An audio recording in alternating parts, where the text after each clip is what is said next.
Bonjour à toutes et à tous, ravi de vous retrouver pour ce rendez-vous de l'actualité bretonne. Et dans l'actualité de ce vendredi, la patrouille de France fait le show à Lann-Bihoué ce dimanche. Et à 48 heures du vol devant le public, les pilotes d'exception s'entraînent déjà sur place.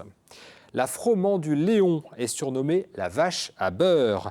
Il y a seulement 5 éleveurs qui l'élèvent en Bretagne et certains d'entre eux peinent à maintenir cette production de qualité. Le domaine du Ménezmer dans les Monts d'Arrée est de plus en plus fréquenté. De nouveaux bâtiments viennent d'être inaugurés pour justement accueillir ce public toujours plus nombreux. Tout de suite, nous développons ces titres dans l'actualité de ce vendredi 8 juin 2018. Mais pour commencer, une question. Quand les visiteurs viennent en Bretagne, où dorment-ils? Bonjour Pierre Guyon. Bonjour. Vous êtes journaliste au Télégramme et vous avez enquêté. Alors, quand ils viennent en Bretagne, les touristes ne dorment pas forcément à l'hôtel ou au camping.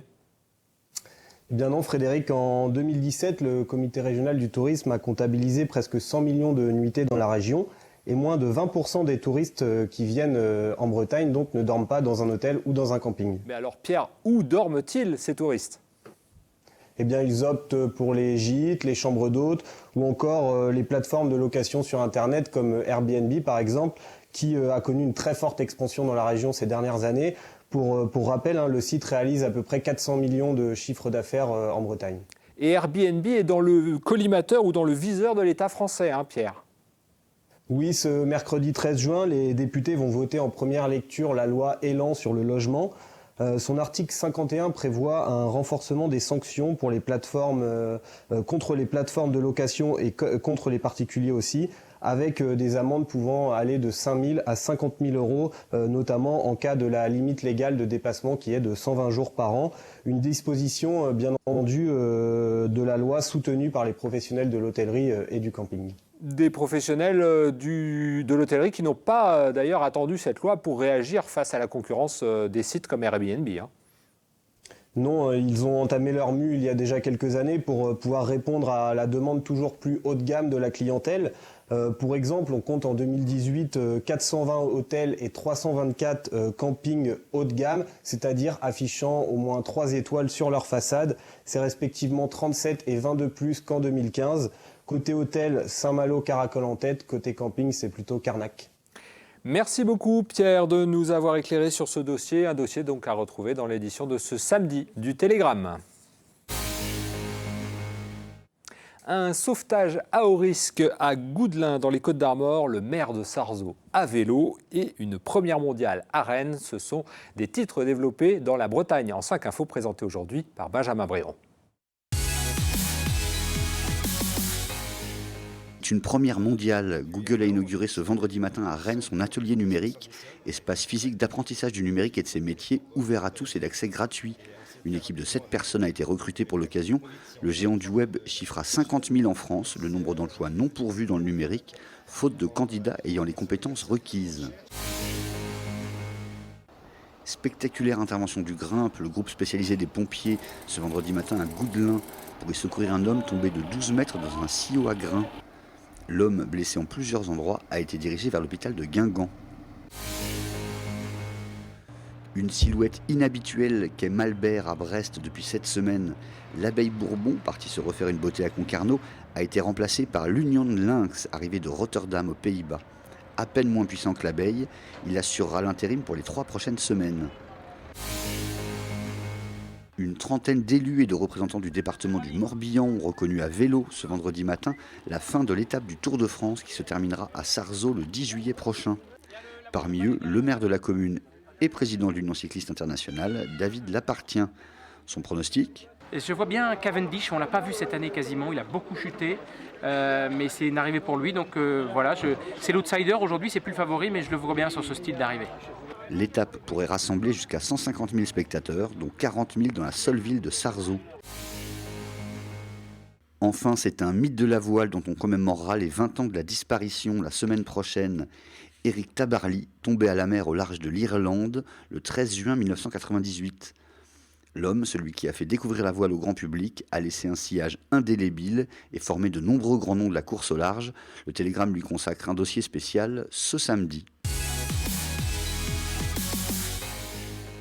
Ce dimanche, la base aéronavale de Lanbiwe à côté de Lorient ouvre ses portes au public et pour l'occasion, les invités d'honneur, c'est la patrouille de France et ses fameux pilotes qui étaient déjà à l'entraînement sur la base ce vendredi. Fanny Coconnier et Alexandre Lenaour les ont rencontrés. À 48 heures de leur représentation, les pilotes de la PAF répètent la musique. Un moment de calme et de concentration permettant de se mentaliser le vol. L'occasion aussi de régler les derniers détails d'une performance millimétrée. Il y a des points de repère au sol que l'on doit prendre en compte, une météorologie qui est propre à celle de la Bretagne. Et toutes ces petites choses vont avoir une influence sur le spectacle que l'on va proposer dimanche aux spectateurs qui vont venir nous voir. Notre but est de montrer le meilleur spectacle possible. Donc pour ce faire, un entraînement sur ce site est primordial. À plus de 500 km/h, les 8 pilotes révisent leur chorégraphie d'une vingtaine de minutes. Une journée dans les airs, mais aussi sur terre. Cela faisait 6 ans que la base n'avait pas ouvert ses portes au public. La base est une base où 2000 personnes travaillent. Donc vos voisins, vos amis peuvent éventuellement travailler sur la base. Et c'est une opportunité de les voir au pied de leur avion, vous raconter leur métier. Et comme ils vont raconter leur métier, le but est également de faire mieux connaître nos métiers. À partir de 10h, démonstrations et animations au sol, puis place au show aérien. Un large programme conclut donc par l'une des meilleures formations acrobatiques au monde. La base espère accueillir plus de 30 000 visiteurs pour une journée la tête dans les nuages.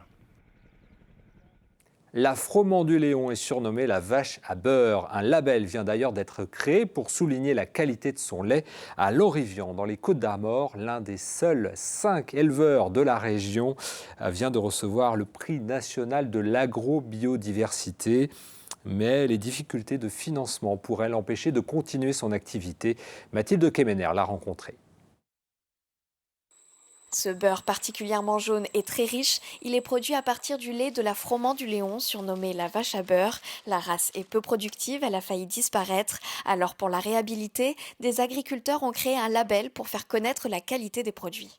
Alors ce produit, on va le trouver sur les tables, des chefs étoilés, comme Mathieu Hamon au Pesquette à Saint-Brieuc, qui disait que c'est un produit tellement parfait que c'est un péché pratiquement de le transformer. Il faut le mettre sur la table et le déguster comme ça, il suffit à lui-même, quoi.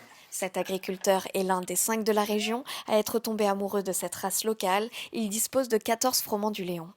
C'est un coup de foudre, même si elle donne pas beaucoup de lait. Pour moi, c'était la vache qui est faite pour faire du beurre. Donc moi, comme je suis amoureux du beurre, et du coup, je me suis dit, ce sera cette vache-là que j'aurai quand je m'installerai. Et voilà. Mais aujourd'hui, il pourrait bien tout arrêter, usé par les heures et les conditions de travail. Les banques leur refusent un prêt pour investir dans une nouvelle machine de traite. Alors il lance un financement participatif. S'il ne peut pas traire un peu plus de vaches en même temps, on sera évidemment obligé d'arrêter l'activité. Ça fait déjà 3 ans qu'on travaille dans des conditions très difficiles. On trouve du sens dans ce qu'on fait. Ça, pour nous, on vit nos valeurs. On nous le rend bien aussi au niveau de la clientèle, mais voilà, on est quand même humain, donc limité aussi physiquement, émotionnellement. C'est vrai que c'est un travail qui est harassant, quoi, dans des conditions comme ça. Pour sauver cette race locale, il leur faudra donc avant sauver leur exploitation. La campagne de financement participatif se déroule jusqu'à la fin du mois de juin. Le domaine du Ménezmer dans les Monts d'Arrée permet de conserver des races domestiques parfois oubliées. La fréquentation du parc a pratiquement doublé en 4 ans. Alors, pour accueillir au mieux le public, de nouveaux bâtiments ont été inaugurés ce vendredi. Juliette Roger était sur place. Ça y est. Après 4 ans de travaux, le domaine du Ménezmer est aujourd'hui entièrement rénové. Plus grand espace naturel sensible du Finistère, il développe l'élevage de plusieurs races domestiques bretonnes et propose au public de découvrir le parc, sa faune et sa flore, notamment grâce à une nouvelle exposition. L'objectif des travaux, c'était aussi de proposer au public un accueil de meilleure qualité avec des structures rénovées, modernes, une expo qui correspond aussi aux attentes d'aujourd'hui avec des jeux, des témoignages, des vidéos. Et puis donc l'objectif, c'est effectivement d'accueillir le public, de faire découvrir les missions du domaine, ce qu'on fait sur les races locales, le travail avec les agriculteurs, la préservation du patrimoine naturel, la biodiversité. et puis d'offrir un lieu pour que les gens puissent le découvrir les paysages des Monts d'Arrée, tout d'une façon ludique et interactive. Et pour fêter l'inauguration de ce parc bilingue, 4 jours de crémaillère se profilent la semaine prochaine, du jeudi au dimanche. Déjà, l'entrée au domaine sera gratuite et sur les 4 jours, on propose des animations, des balades naturalistes, des balades sur l'histoire du domaine, des ateliers et on aura aussi samedi l'arrivée de la transhumance, donc les moutons en élevage à Sizun qui rejoignent pour l'été les landes de Ménezmer. Donc la transhumance va arriver samedi avec derrière un repas et un fest-noz pour fêter l'arrivée des moutons. Une boutique et un espace petite restauration sont désormais accessibles, sans oublier la ferme pédagogique dont les scolaires profitent déjà régulièrement. Avec 25 cafés librairies, la Bretagne est la première région française pour ce type de commerce indépendant installé le plus souvent dans de petites communes. 17 d'entre eux font partie du réseau Calibraise et ce jeudi, la région Bretagne et le Centre national du livre ont renouvelé leur soutien financier à ces lieux vecteurs de culture sur le territoire. Reportage Karine Chevrollier. À Port-Louis, en plein cœur de ville, la Dame Blanche n'est pas une librairie comme les autres. C'est vraiment un lieu de rendez-vous. Il y a des événements ici aussi, des soirées avec des écrivains, des musiciens aussi. Proposer un lieu inscrit dans son territoire et créateur de liens sociaux pour cette commune de 2600 habitants, c'est le leitmotiv de sa propriétaire depuis 3 ans. C'est l'idée de faire vivre un lieu culturel, un lieu de rencontre à l'échelle d'un territoire. Moi, j'ai un DESS de sociologie appliqué au développement local et je pense que ça me tient depuis longtemps, cette idée-là. Ne pas être simplement un commerce. Donc, j'ai plutôt cette culture-là, justement, du lien. La Dame Blanche fait partie du réseau Calibraise, regroupant 17 des 25 cafés librairies bretons. Depuis 3 ans, le Centre national du livre et la région les soutiennent. C'est de pouvoir soutenir des points de vente du livre et des lieux du livre sur des territoires où sans cela, il n'y en aurait pas, il ne pourrait pas y en avoir, parce qu'une librairie indépendante classique ne pourrait pas s'installer, elle ne ferait pas un chiffre d'affaires suffisant sans l'apport de la partie café, salon de thé, restaurant. On aide l'ensemble de la filière du livre, mais tout particulièrement ce réseau qui nous semble très prometteur parce qu'il touche des gens qui ne rentrent pas forcément dans des librairies classiques, mais qui rentrent ici parce que c'est un lieu d'accueil qui est aussi un café. 380 000 € par an sur 3 ans vont ainsi permettre au réseau Calibraise de monter des projets culturels ou encore d'accueillir des résidences d'artistes. Merci de nous avoir suivis. Cette édition est terminée. Tout de suite, retrouvez Pauline Ferco pour l'Instant T. Pauline reçoit aujourd'hui Michel-Édouard Leclerc qui vient présenter la dernière exposition au Fonds Leclerc, mais également le responsable de l'album de Red Cardel. Et puis nous, on se retrouve lundi à partir de 19h pour un nouveau JT. Vous retrouverez Julie Sicot à cette place. Bonne soirée et bon week-end.